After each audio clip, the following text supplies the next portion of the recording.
Boa tarde, vamos a mais uma aula sobre os autores aí. Agora é a vez da Eulália Bacedas. Ela não escreve sozinha, né? Este livro, Aprender e Ensinar da Educação Infantil, é escrito também com a Teresa Huguet e a Isabel Solé, também muito conhecidas em concursos públicos em geral na área da educação, tá? Então vamos ver este livro aí primeiro. O foco dessas autoras é falar sobre a educação infantil e o pensamento delas vai envolver o planejamento pedagógico, né?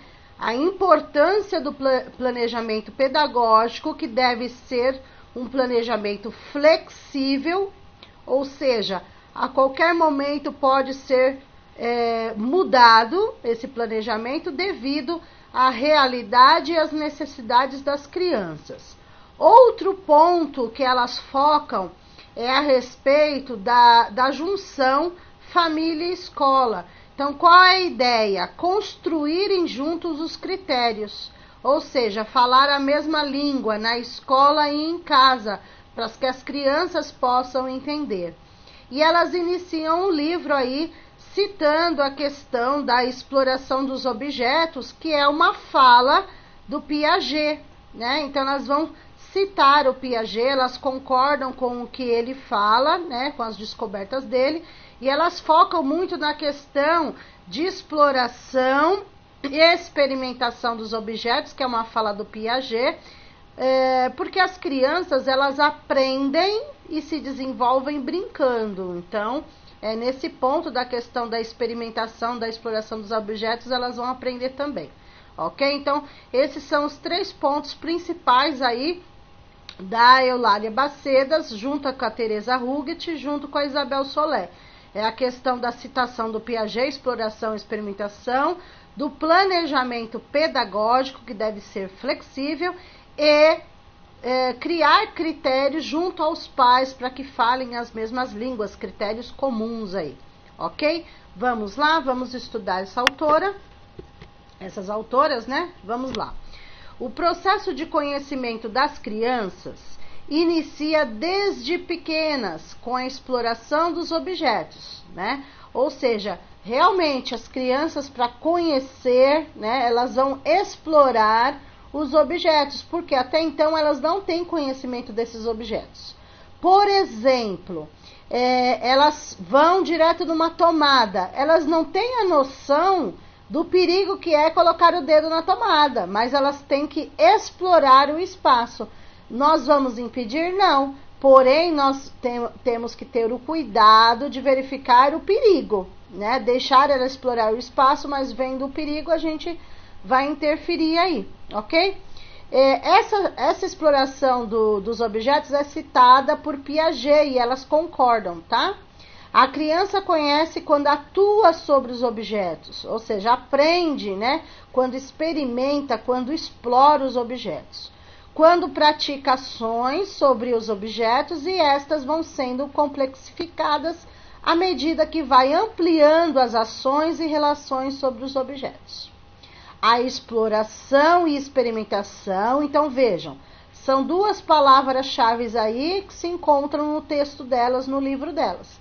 A exploração e a experimentação, que é uma fala do Piaget, que a criança faz sobre os objetos, proporcionando-lhe um conhecimento do mundo que as envolve. À medida que começa a estabelecer a capacidade de comunicação, através do uso da linguagem, haverá uma variação no tipo de atividade que a criança para conhecer o mundo e também utilizará a linguagem como instrumento de pensamento, ok? Então, nesse primeiro pensamento, as autoras vêm trazendo uma citação do Piaget em relação à exploração e experimentação dos objetos, ok? Elas concordam com a fala do Piaget. Em segundo momento, elas vão vir falar sobre a importância aí do planejamento pedagógico. Então, vejam, o planejamento pedagógico é uma ferramenta flexível que permite ao professor prever a ação pedagógica e regulá-la a partir da realidade. Então, essa palavra flexível também é uma palavra-chave para o concurso, não só dessas autoras, tá? O planejamento deve ser flexível e ele vai mudar a partir da necessidade, da realidade das crianças, ok? Depois, o terceiro ponto importante é falar da construção dos critérios educativos. Então, vejam, para favorecer o desenvolvimento da criança, entende que escola e família devem construir juntos critérios educativos comuns. Ou seja, a escola, representada aí pelo professor, e a família, os pais, né? O que deve? Deve ter um contato junto, né? Construir critérios juntos. Por quê? A professora falou que pode. Não, minha mãe em casa falou que pode. Então, a família e a escola devem estar sempre em contato, falando a mesma língua para a criança, tá? Por isso que elas colocam um ponto importante aí, a questão de construírem juntos critérios educativos comuns. Ou seja, pode em casa, pode na escola. Não pode em casa, não pode na escola. Deu para entender? Desde pequenininhas. Lembrando que elas falam sobre educação infantil. Então, desde pequenininhas, elas têm que criar esses critérios comuns aí, ok? Mantendo coerência quanto ao que se pede e ao que se proíbe à criança. Então, vejam, a palavra proibir, né, o verbo proibir, em muitas situações ele é negativo para o concurso, mas em relação, quando se trata desse assunto, o proibir não é algo negativo, e sim positivo. Ou seja, desde criança, deve-se permitir ou deve-se proibir. Nem tudo você vai permitir para a criança, tanto na escola como em casa, e nem tudo você vai proibir para a criança. Então tem que ter aí um senso comum, um meio termo aí. Isso pode. Outro detalhe importante, criar esses critérios, mas informar a criança o porquê. Não adianta falar somente pode e não pode. Isso não pode fazer. Você tem que explicar o porquê isso não pode ser feito, né? E não simplesmente dizer não. Você tem que explicar esse não para a criança. Mas o permitir e o proibir refere-se às crianças, ok? Vamos lá. Essas autoras, aqui vocês já tiveram 3 pontos aí. O quarto ponto que eu vou falar agora, elas são outras autoras que também fizeram, né, a ideia de construir um currículo para a educação infantil, embora já tenha, mas no livro elas também trazem ideias que outras autoras também já falaram, né, de forma diferente, mas outras autoras falaram. Por quê? Antes não havia um currículo, né, fixado aí para as crianças. Então, assim, as professoras normalmente, o que faziam com as crianças? Só levavam no parque, davam desenho, assistia filme, né? Hoje não, hoje tem um currículo a ser seguido, tem um planejamento a ser seguido. Então, o que as autoras fizeram mediante as pesquisas que elas fizeram? Existe um currículo, mas não é seguido totalmente. Então, elas colocaram algumas ideias aí sobre currículo para a educação infantil que nós vamos ver agora. Veja, os conteúdos podem ordenar-se e organizar-se em torno de áreas, aqui referidos em termos de experiência. Então, as áreas que elas chamam, aqui elas vão chamar de experiência na educação infantil. Tem outra autora que chama de área. Aqui ela vai chamar de experiência, mas é a mesma coisa, tá, gente? Área e experiência. Mas essas autoras, elas preferem utilizar o termo experiência. Então, são âmbitos de experiências na educação infantil, ou seja, o que deve ter num currículo da educação infantil. Aí, o que essas autoras fizeram, né? A Bacedas, a Huguet e a Solé. Elas fizeram uma pesquisa e colocaram 3 áreas, porém que elas chamam de 3 experiências que devem estar no currículo da educação infantil. Vejam, a primeira aí, a descoberta de si mesma, a segunda, a descoberta do meio social e natural, e a terceira, a intercomunicação e as linguagens. Então, são essas 3 áreas que elas chamam de experiências, que envolvem aí o currículo da educação infantil para elas. Então, a descoberta de si mesmo vai envolver quais tópicos a serem estudados pela criança?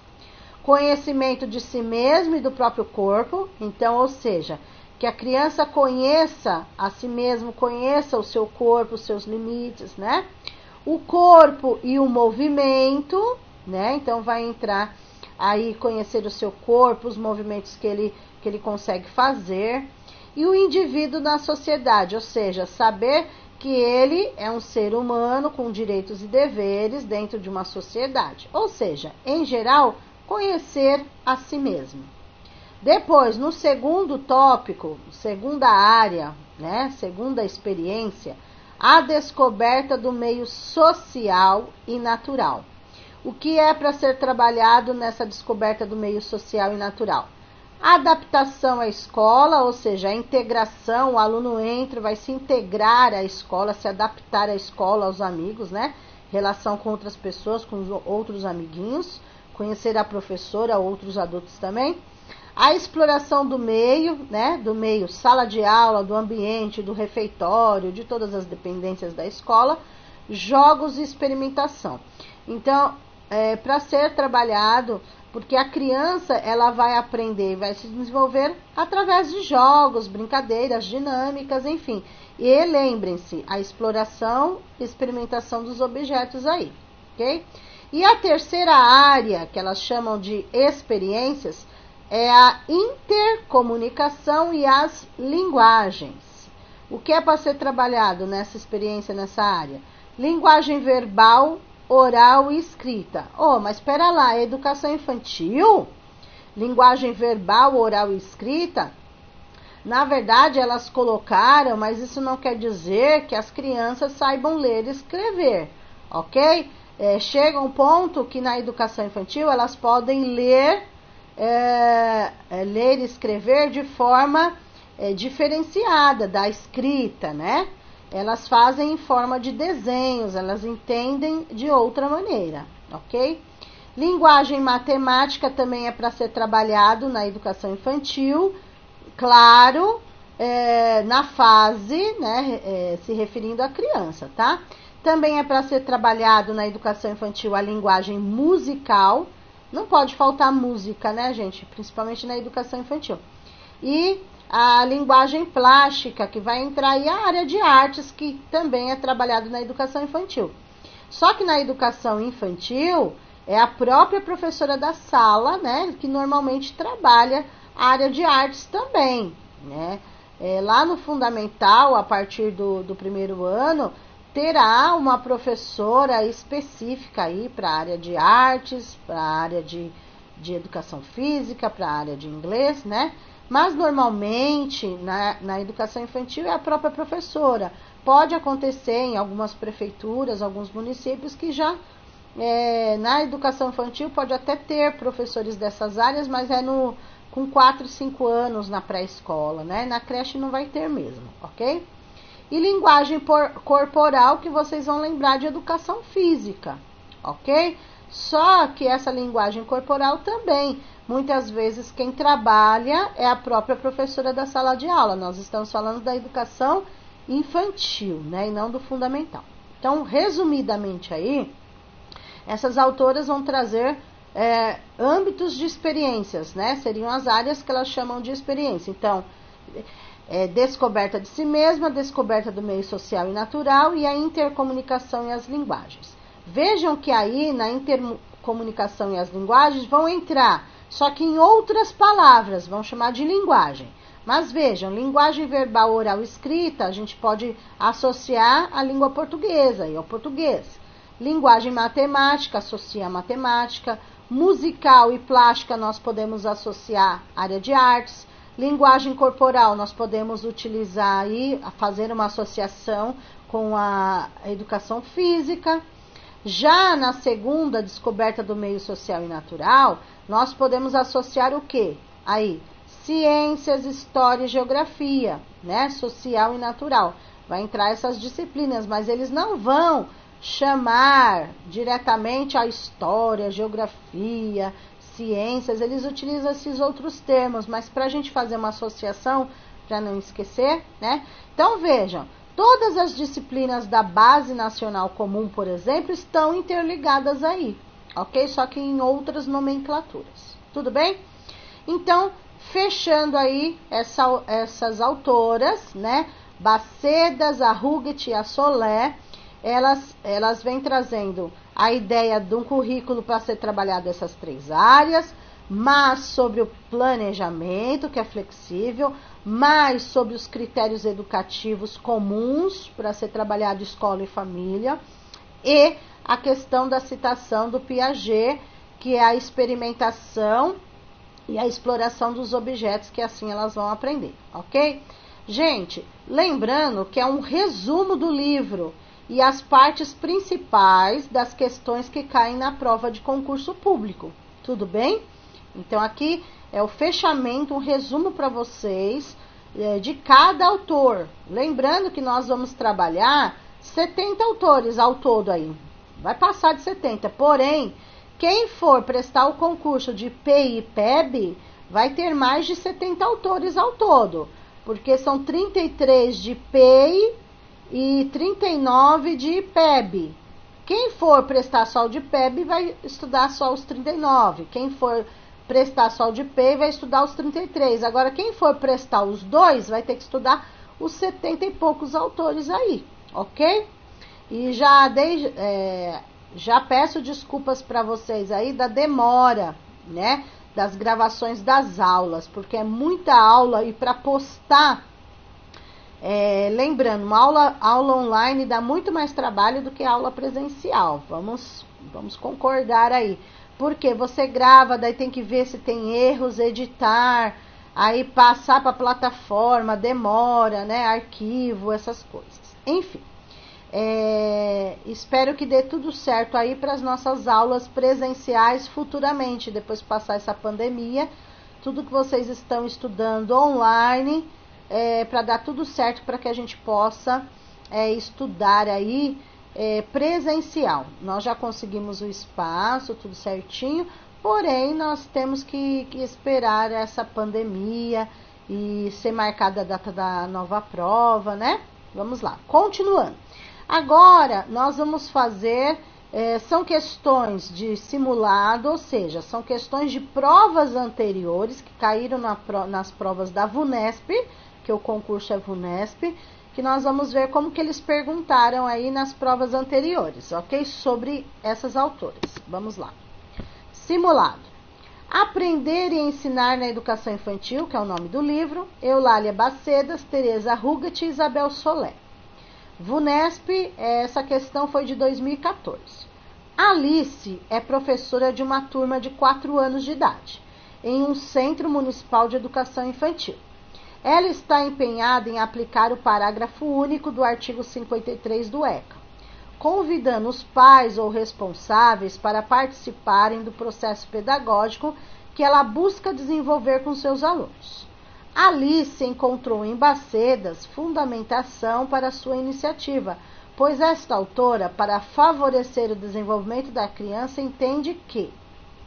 Então aí, o que nós vamos fazer? Nessa questão, precisou ler o texto inteiro para saber sobre o que eles querem saber. Mas assim, gente, normalmente nessas questões VUNESP, que são enormes, normalmente vocês não precisam ler o texto inteiro. Vocês vão no último parágrafo onde se encontra a pergunta.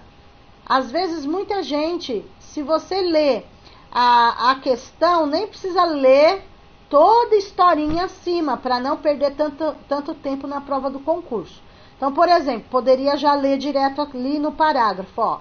Alice encontrou em Bacedas fundamentação para sua iniciativa, pois esta autora, para favorecer o desenvolvimento da criança, entende que... Aí já é a pergunta direto, mas sempre vai ter que ter uma contextualização antes da pergunta, né? Que é a historinha que a VUNESP coloca, que muita gente às vezes fica assustado com o texto enorme e tudo, é só para assustar mesmo, porque dá para responder, ok? Aí vejam, nós temos 5 alternativas e a maioria delas parecidas. Então vamos lá. A. Escola e família construam critérios educativos comuns, mantendo coerência quanto ao que se pede e ao que se proíbe à criança. B. Escola e família construam, cada qual, critérios educativos próprios para as crianças diferenciarem, desde cedo, a esfera pública da privada. C. Escola e família eduquem independentemente, tecendo acordos quando se tratar de lidar com as crianças que apresentam comportamento problemático. D. Família deve adotar os limites impostos à criança pela escola, porque é esta que tem fundamento pedagógico para normatizar a convivência. E. A escola deve pautar-se pelos limites impostos à criança por sua família, pois conforme o ECA, é a família que responde legalmente pela criança. Então a pergunta é, no livro dessas autoras, o que é, dessas alternativas, o que é falado no livro? Então, às vezes, não é a nossa ideia, o que a gente pensa, o que a gente acha, o que as autoras trabalham no livro, tá? Uma dica muito importante aí, antes de responderem, é, não existe limites impostos. Você pode proibir a criança, sim, porém, explicando para ela o porquê que não pode isso, que pode aquilo, etc, tá? Então, tudo que tiver limites impostos é negativo para o concurso, não existe limites impostos. Então, por exemplo, vocês já descartariam a letra D e E, porque fala de limites impostos, eu não posso impor limite às crianças, né? Então, a D e a E já estariam eliminadas logo de cara pelas palavras negativas. Ficaria A, ficaria B, ficaria C. Gente, eu não estou dando a resposta, eu estou ensinando vocês a como encontrar as respostas corretas na prova, quais técnicas, né? Porque vocês terão posteriormente questões para resolverem sozinhos, mas vocês têm que aprender a encontrar as respostas. Então, a D e a E estariam fora, já estariam eliminadas pelas alternativas, por conta das palavras negativas, limites impostos, limites impostos. Ficaria A, B e C. A letra A diz que a escola e família constroem critérios educativos comuns, juntas. A letra B está dizendo que escola e família constroem cada qual, ou seja, cada um pensa de um jeito, cada um resolve de um jeito. E a letra C fala, escola e família eduquem independentemente, certo? Então, o que acontece aí? A juntos, a letra B separados e a letra C separados. Deu para perceber? Então, a alternativa correta aí é a letra... Letra A. Ó, escola e família construam critérios educativos comuns, é isso que fala no livro.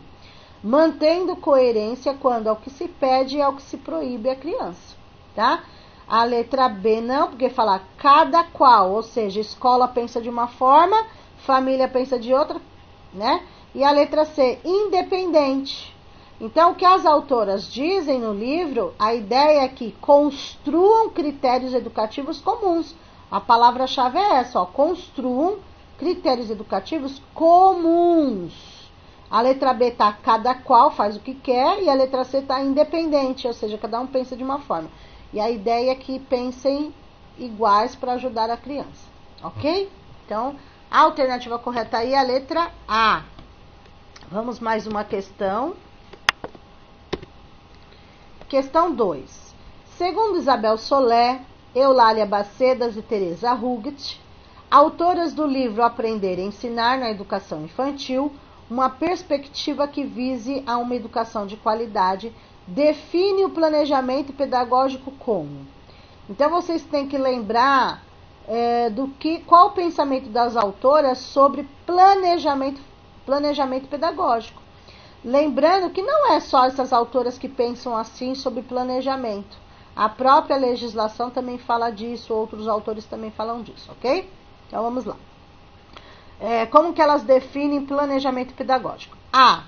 É um documento burocrático da ação pedagógica. B. É uma rotina pré-definida que deve ser fielmente seguida pelos educadores com vistas ao sucesso escolar. C. É uma ferramenta flexível que permite ao professor prever a ação pedagógica e regulá-la a partir da realidade. D. É uma exigência legal que justifica o trabalho do professor de educação infantil. E. É uma organização estritamente técnica dos objetivos e conteúdos da educação infantil que deve guiar o trabalho docente. Então, vejam, o que essas autoras disseram no livro delas sobre planejamento pedagógico. Dando um tempinho para vocês pensarem aí na palavra-chave ou nas palavras-chave aí. Ok? Vamos lá. A letra E já estaria eliminada. Por quê? O planejamento pedagógico não é uma organização técnica, né? Técnica, já estaria eliminada aí. A letra B justifica o trabalho do professor, né? Não. Planejamento pedagógico não é feito para justificar o trabalho do professor. Não é esse o pensamento, né? Letra A. Planejamento pedagógico é um documento burocrático. Já estaria eliminado. Vamos lá. Ficarei a B e C. Com qual delas vocês ficariam? Com uma rotina pré-definida, fielmente, ou com uma ferramenta flexível? Alternativa correta, letra C. Ferramenta flexível. Olha a palavra-chave aí. Flexível. Que permite ao professor prever a ação pedagógica e regulá-la a partir da realidade. Essa é a resposta correta, a letra C. A letra B está dizendo fielmente. Fielmente significa que tem que seguir aquilo do começo ao fim. Então, é ao contrário de flexível, né, gente? Tá bom? Então, letra C aí. E aqui nós terminamos essas autoras. Daqui a pouquinho vamos à próxima videoaula aí. Tá bom? Beijo. A próxima é com a Carmen Brunel. Vamos lá.